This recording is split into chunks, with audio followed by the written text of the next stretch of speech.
Hi, welcome back to my channel. അപ്പോൾ ഞാനിന്നൊരു കുഞ്ഞിക്കാജൻ്റെ recipe ആയിട്ടാണ് വന്നിട്ടുള്ളത്. അപ്പോൾ എൻ്റെ ചാനൽ ആദ്യമായിട്ടാണ് കാണുന്നതെങ്കിൽ സബ്സ്ക്രൈബ് ചെയ്യുക. കൂടെ ബെല്ലൈക്കൺ കൂടി പ്രസ് ചെയ്താൽ ഓൾ എന്നുള്ള ചിഹ്നം കാണും, അതും കൂടി പ്രസ് ചെയ്താൽ എൻ്റെ പുതിയ വീഡിയോസ് നിങ്ങൾക്ക് നോട്ടിഫിക്കേഷനായിട്ട് ലഭിക്കുന്നതാണ്. അപ്പോൾ നമുക്ക് വീഡിയോയിലോട്ട് പോകാം. അപ്പോൾ ഇതിന് വേണ്ട ഇൻഗ്രീഡിയൻസ് എന്തൊക്കെയാണെന്ന് നമുക്ക് നോക്കാം. 1 കപ്പ് പഞ്ചസാര, നെയ്യ് ആവശ്യത്തിന്, പിന്നെ 1 ടീസ്പൂൺ ഉപ്പ്, പിന്നെ 1 കപ്പ് വെള്ളം, 1 മുട്ട. അപ്പോൾ 1 കപ്പ് വെള്ളത്തിന് 4 കപ്പ് മൈദയാണ് നമുക്ക് ആവശ്യം. ഞാനിവിടെ 4 കപ്പ് മൈദയും കൂടി എടുത്തിട്ടുണ്ട്. 1 കപ്പ് പഞ്ചസാര ഞാൻ മിക്സിയിൽ ഇടുന്നുണ്ട്.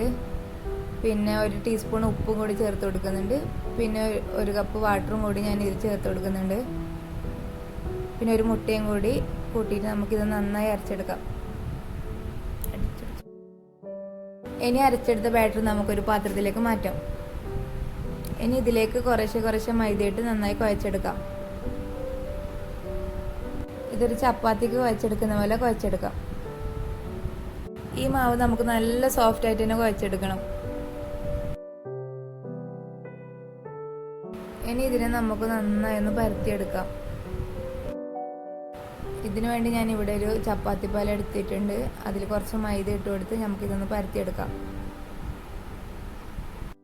ചപ്പാത്തിക്ക് പരത്തിയെടുക്കുന്നതിനേക്കാളും വലുതാക്കി പരത്തിയെടുക്കണം. നല്ല തിന്നായിട്ട് നേരിയ രീതിയിൽ തന്നെ പരത്തിയെടുക്കണം.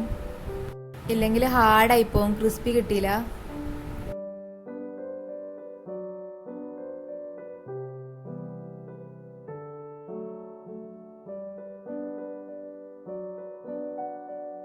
ഇതുപോലെ പരത്തിയതിന് ശേഷം ഇതിന്റെ മുകളിൽ നമുക്ക് നെയ്യ് പരട്ടി കൊടുക്കാം.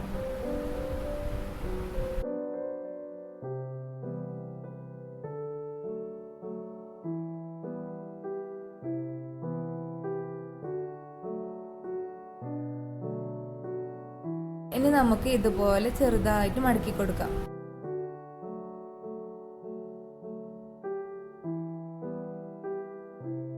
ഇനി നമുക്കിത് ഫുള്ളായി മടക്കി കൊടുക്കാം. ഇതിനെ ഞാൻ ഒന്നുകൂടി പരത്തിയെടുക്കുന്നുണ്ട്. ഇനി ഇതിനെ ഞാനൊരു കത്തി വെച്ച് ചെറിയ പീസാക്കി എടുക്കുന്നുണ്ട്.